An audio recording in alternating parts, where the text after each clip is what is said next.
नमस्कार, स्वामी news special में आपका स्वागत है। मैं आपके साथ हूं पवन अटारिया और सबसे पहले नजर अब तक की 10 बड़ी खबरों पर।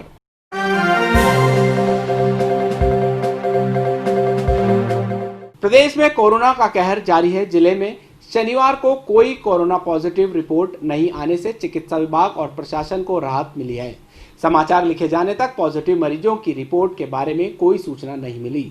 राज्य चिकित्सा विभाग की जारी रिपोर्ट के अनुसार अजमेर में कोरोना मरीजों का आंकड़ा 445 हो गया है।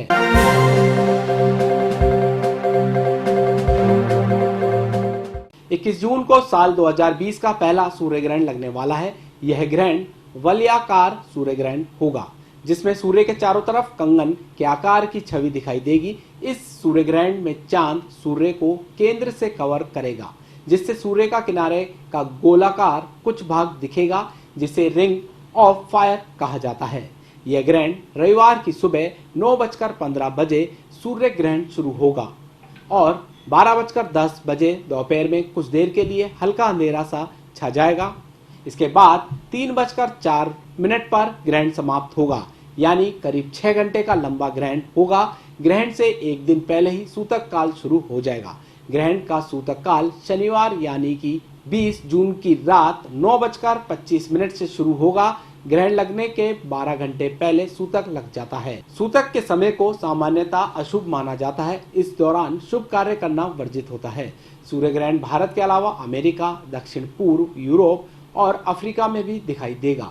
आगरा गेट गणेश जी मंदिर के पुजारी घनश्याम आचार्य ने बताया कि इस दौरान मंदिर के कपाट भी बंद कर दिए जाते हैं, ताकि भगवान तक भी ग्रहण का अशुभ प्रभाव ना पहुंच सके। सूतक में खाना नहीं बनाया जाता है।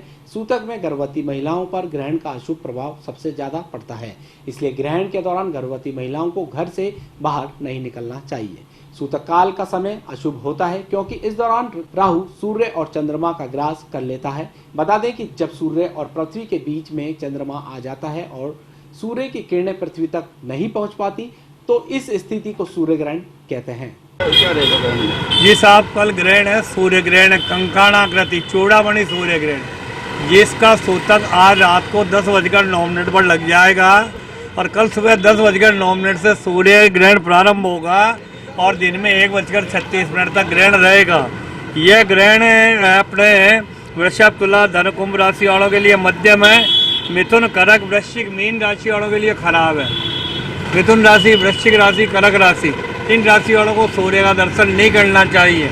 और इसमें यह भारत भूभाग के अलावा म्यांमार, दक्षिणी रूस, Mongolia, Bangladesh, Thailand, Australia, Africa, Iran सभी जगह दृश्य होगा। इससे प्राकृतिक प्रकोप बहुत ज़्यादा होगा। कहीं कहीं भूकंप की संभावना होगी, कहीं पे अतिवृष्टि होगी और कहीं पर वर्षा कम होगी। इस ग्रहण से काफ़ी नुकसान, इसलिए अपने भगवान घर में रह करके अपने इष्ट देव, स्थान देव, पितृदेव, कुलदेव का पूजन करें। भगवान गणेश जी महाराज का जप करें और महादेव का महामृत्युंजय का जप या गायत्री मंत्र सबसे बढ़िया इसमें बताया गया है, क्योंकि इससे आने वाले समय के अंदर ये शास्त्र बोलता है ये सूर्य ग्रहण महिला, नवविवाहिता, कन्या एवं उद्योगपति, मंत्री, धर्म नेताओं के लिए बहुत भारी है।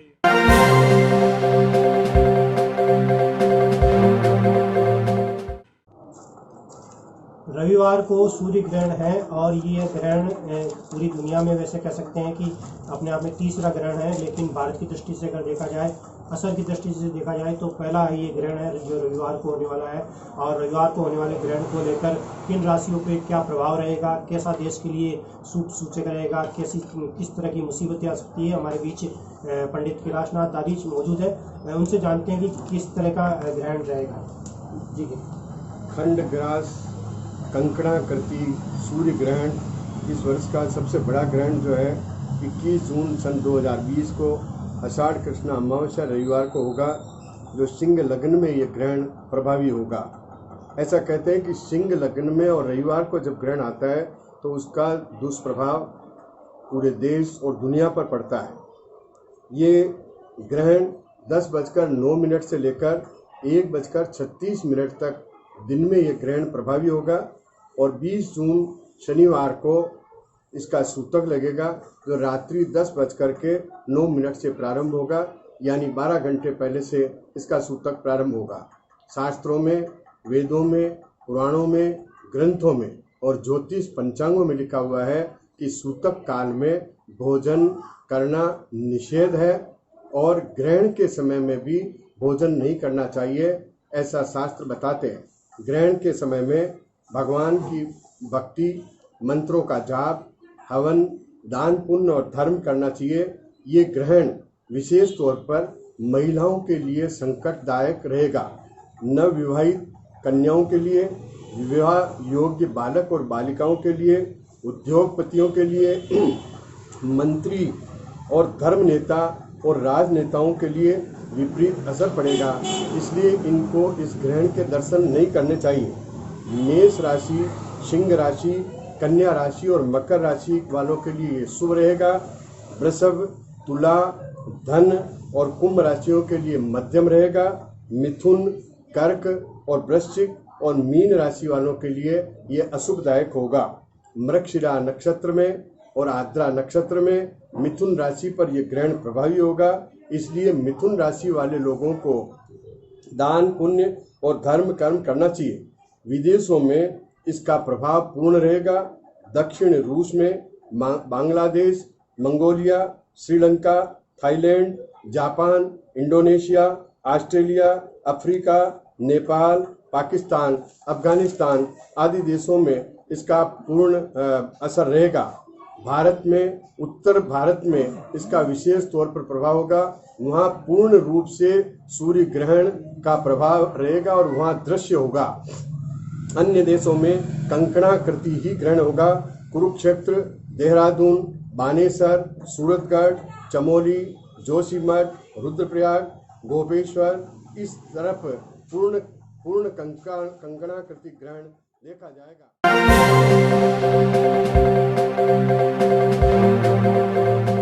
शहर में होटल और रेस्टोरेंट व्यवसाय लॉकडाउन के दौरान पूरी तरह ठप हो गया है।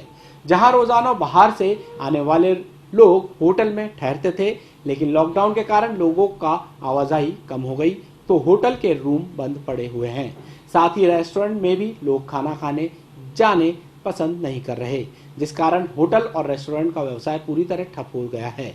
शहर में करीब सैकड़ों होटल हैं। इन होटलों में रोजाना जिले के बाहर से आने वाले लोग ठहरते थे, लेकिन लॉकडाउन के बाद अनलॉक में आवाजाही की छूट मिलने के बाद भी लोगों की आवाजाही कम होने के कारण होटल के रूम भी किराए पर नहीं जा पा रहे। इसके अलावा होटल और रेस्टोरेंट भी अधिकांश बंद हैं, जिस कारण होटल व्यवसायी आर्थिक परेशानी से जूझ रहे हैं। अभी आना शुरू हुई है बुकिंग, थोड़ी धीरे धीरे आ रही है बुकिंग। आगे आने वाले समय में और भी बुकिंग आएंगी तो धीरे धीरे सुधार हो जाएगा। संभव है कि 15 दिन 1 महीने में अच्छा बिजनेस आने लगेगा वापस। सरकार की बंदिशें जो है जैसे जैसे हटेंगी वैसे वैसे और व्यापार बढ़ता जाएगा। ऑनलाइन टिकट बुक हो रही है आपकी? ऑनलाइन रूम, हाँ ऑनलाइन रूम बुक हो रहे हैं ना जी, ऑनलाइन बुकिंग आ रही है। उम्मीद करते हैं कि अच्छा होगा वापस। हाँ आगे आने वाला समय तो अच्छा होगा ही। ये होटल केसिन है सिटी पावर हाउस के सामने, जयपुर रोड, अजमेर में। अभी व्यापार हमारा शुरू हो चुका है। पिछले 3 दिन से हम कंटिन्यू रूम चालू कर चुके हैं। सैनिटाइज होटल हो चुका है। पहले 7 दिन हमारी रूम होटल की क्लीनिंग हुई है पूरी अच्छी तरह, सैनिटाइज वगैरह पूरा अच्छी तरह। एंट्री पे भी हम गेस्ट का पूरा चेकअप कर रहे हैं, थर्मामीटर से चेक कर रहे हैं और सैनिटाइज करके ही उसको रूम में एंट्री दे रहे हैं। ऑनलाइन भी हमारा काम स्टार्ट हो चुका है, पूरी तरह हम प्रिपेयर हैं किसी भी तरह से एडजस्ट होने के लिए। क्या उम्मीद रखते हैं कि पिछले जैसे व्यापार होता है? व्यापार में थोड़ा सा अभी डाउन है, लेकिन हम उम्मीद कर रहे हैं कि पूरा धीरे धीरे हमारा चालू हो जाएगा, क्योंकि वॉकिंग गेस्ट और जो कॉर्पोरेट गेस्ट हैं वो स्टार्ट हो चुके हैं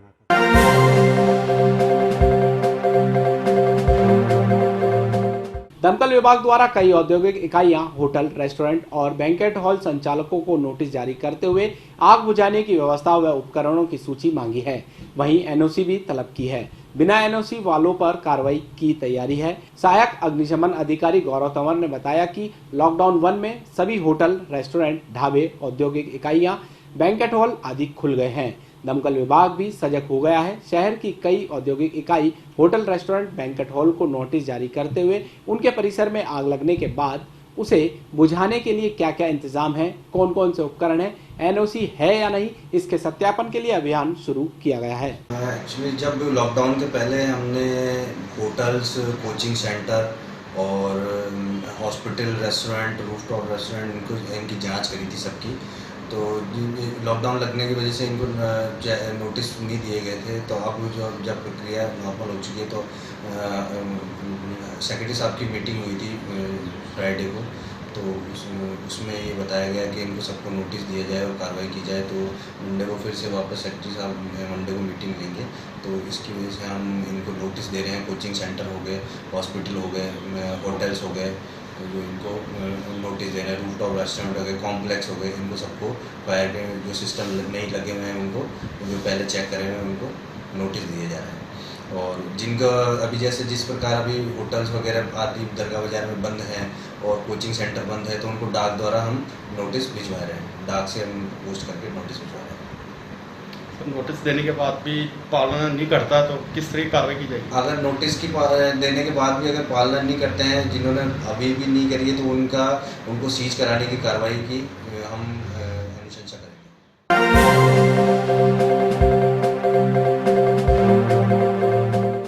आदर्श नगर थाना अंतर्गत पालरा इंडस्ट्री एरिया स्थित अजमेर एंटरप्राइजेज नाम की दुकान में शातिर चोरों ने चोरी कर दुकान में आग लगा दी। दुकान से करीब 1.5 लाख रुपए का सामान चुराकर फरार हो गए। दुकान मालिक की शिकायत पर आदर्श नगर थाना पुलिस ने अज्ञात चोरों की तलाश शुरू कर दी। हमारी दुकान है Ajmer enterprises, Palra industry area, NH8 highway पे।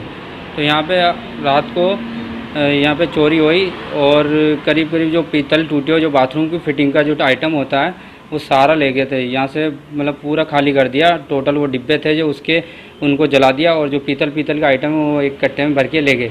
और जो रुपए था गले में वो भी ले गए और कंप्यूटर वगैरह सब तोड़ दिया और आग और लगा दी। यहाँ पे जितने भी दुकान में पूरे में आग लगा दी उन्होंने। कुल मिला के कितना नुकसान हुआ? यहाँ पे 1.5 लाख से लेकर 2 लाख रुपए का नुकसान हुआ। क्या क्या चीज़ें जला दी?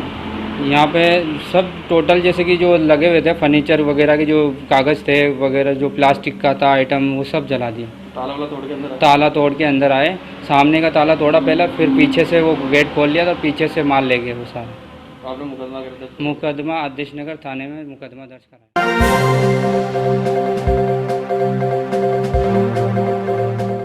दरगाह थाना अंतर्गत लंगरखाना गली में होटल ख्वाजा गरीब नवाज में अज्ञात चोरों ने करीब 1 घंटे तक दुकान में रहकर चोरी की वारदात को अंजाम दिया। दुकान के गले से करीब 8,000 रुपए चुराकर फरार हो गए। चोरी की वारदात का खुलासा होटल में लगे CCTV कैमरे के फुटेज के आधार पर हुआ।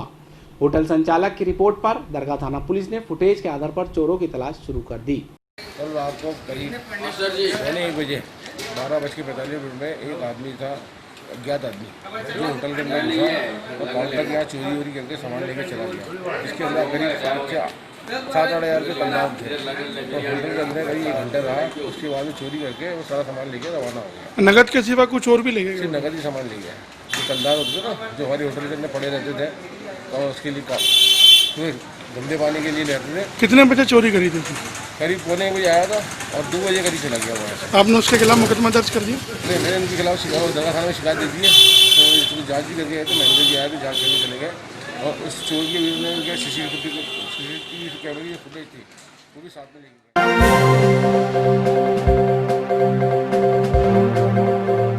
चीन भारत की नियंत्रण रेखा पर गलवा घाटी में चीनी सैनिकों की हिंसक वारदात में कर्नल सहित 20 जवानों के शहीद होने के बाद चीन के खिलाफ लोगों का आक्रोश थम नहीं रहा। शनिवार को आम आदमी पार्टी ने क्लॉक टावर थाने के सामने चीन के खिलाफ सड़क पर उतरकर प्रदर्शन किया। विरोध प्रदर्शन और आक्रोश के बीच लोगों ने चीन के राष्ट्रपति शी जिनपिंग का पुतला भी फूंका। सन 62 से जो चीन है वो हमारी सहनशीलता को शायद हमारी कमजोरी मान रहा है। तो अब आम आदमी पार्टी ने आज राष्ट्रव्यापी आक्रोश प्रदर्शन करके ये बताने की कोशिश करी है, गांव और ढाणी तक हम लोग इस आंदोलन को लेकर के गए हैं आज के, सिर्फ ये बताने के लिए कि हर व्यक्ति आक्रोशित है और हर व्यक्ति अब इसके ऊपर जागरूक हो चुका है। चीन बार बार कुछ भी चीज़ करके बच नहीं सकता। अब हमारे सारे इनडायरेक्टली दुश्मन, जो हमारे दुश्मन देश हैं, दुश्मन राष्ट्र हैं, उनको ये बोलने की कोशिश की गई है कि आप लोग अब देख लीजिए, अब भारत का जन जन जाग चुका है।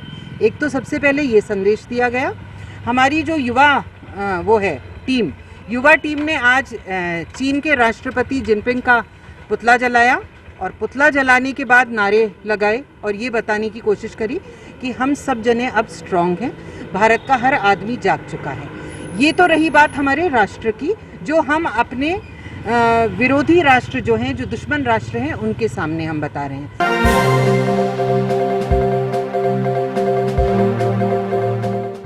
भाजपा जिलाध्यक्ष प्रियशील हाड़ा के निर्देशानुसार राजस्थान जन संवाद वर्चुअल रैली को संबोधित कर रहे हैं।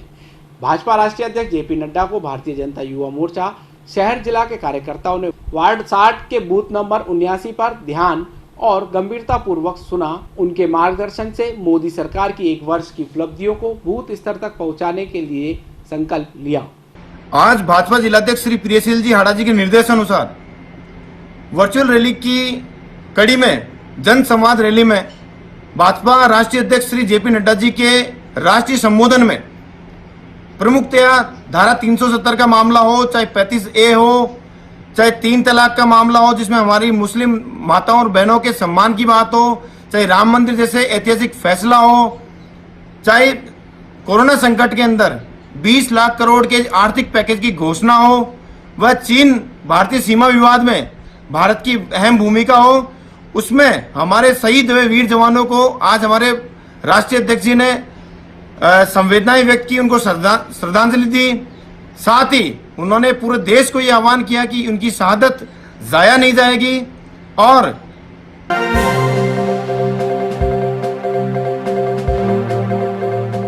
हर छोटे बच्चे का एक ख्वाब होता है, उसका जन्मदिन हर साल बड़े धूमधाम के साथ मनाया जाए, मगर लॉकडाउन और कोरोना के बीच अजमेर के एक छोटे बच्चे ने अपना जन्मदिन अपने सुपर हीरो जिला पुलिस अधीक्षक कुंवर राजदीप सिंह को मानते हुए उन्हें कोरोना से बचाव संबंधित सामान भेंट किए। आज मेरा बर्थडे था तो मेरे पापा और उनके मामा बात कर रहे थे कि इसके मेरे बर्थडे पे क्या करना है, तो मैंने बोला कि क्या मेरे को जो सारे पीपी किट, मास्क वगैरह जो सब भी सैनिटाइजर जो होते हैं वो मुझे अजमेर के सुपर हीरो को देने हैं। तो सबने पूछा सुपर हीरो कौन है अजमेर का भाई, तो मैंने बोला कि अजमेर के एसपी सर, उनको मेरे को देना है ये सब चीज़ें। कौन सी क्लास में पढ़ते हो? मैं 3rd में पढ़ता हूँ अभी। तो अपनी पॉकेट मनी से दिया आपने ये सब? हाँ, मेरे को हर महीने जो पॉकेट मनी मिलती है मैंने वो इकट्ठा जितनी भी थी वो सारी से दिया है। क्या क्या गिफ्ट दिए आपने? मैंने N95 mask, PP kit, face shields और सैनिटाइजर्स दिए हैं। तो कुछ मैसेज देना चाहोगे आप लोगों को कि किस तरीके से मतलब एक छोटी सी उम्र है आपकी और आपने इतना बड़ा गिफ्ट दिया आदमी को, सुपर हीरो को? मैसेज तो नहीं देना चाहूँगा।